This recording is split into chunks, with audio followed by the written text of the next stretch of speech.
अस्सलाम वालेकुम, कैसे हैं आप? उम्मीद है सब ठीक ठाक होंगे।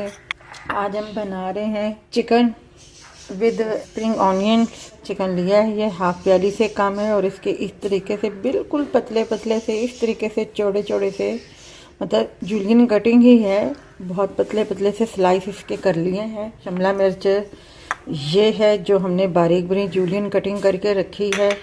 ये ग्रीन मिर्ची है, लंबी वाली, पतली वाली, मोटी वाली, जिसे बीज निकाल के हमने बारीक पतला पतला काट लिया इस तरीके से। ये एक हरी मिर्च है, एक टमाटर है, इसके भी जूलियन कटिंग हमने कर ली है।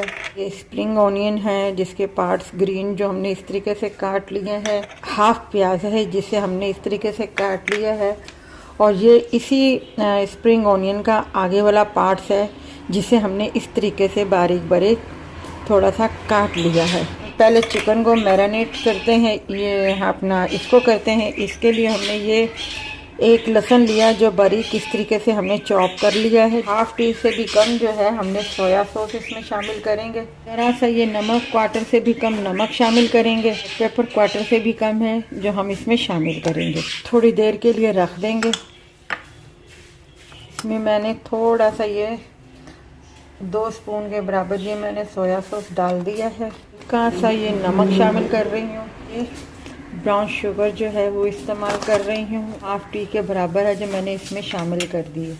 इसे मिक्स करके मैं रख दूँगी और इसके बाद फिर मैं आपको बताती हूँ।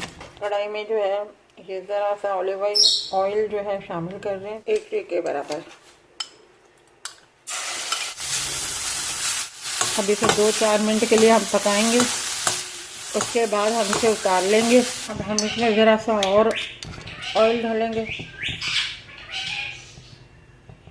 सबसे पहले जो है हम ये वाले जो प्याज हैं इसे थोड़ा सा गोल्डन कर लेंगे। अब हम इसमें ये गार्लिक चिकन सॉस डालेंगे थोड़ी सी। अब हम इसमें ये चिकन डाल देंगे। अब हम इसमें ये सॉस डाल देंगे। अब हम इसमें ये लास्ट में ये टमाटर शामिल कर देंगे। नमक चख लीजिएगा, नमक हस्बे जायका है। ये देखिए हमने डिश आउट कर दिए। और ये जो ब्राउन प्याज हमने किए थे हल्के हल्के से, ये इसके ऊपर इस तरीके से डाल देंगे हम। उबले हुए राइस के साथ ये चिकन विद स्प्रिंग ऑनियन के साथ ये रेसिपी हमारी तैयार है।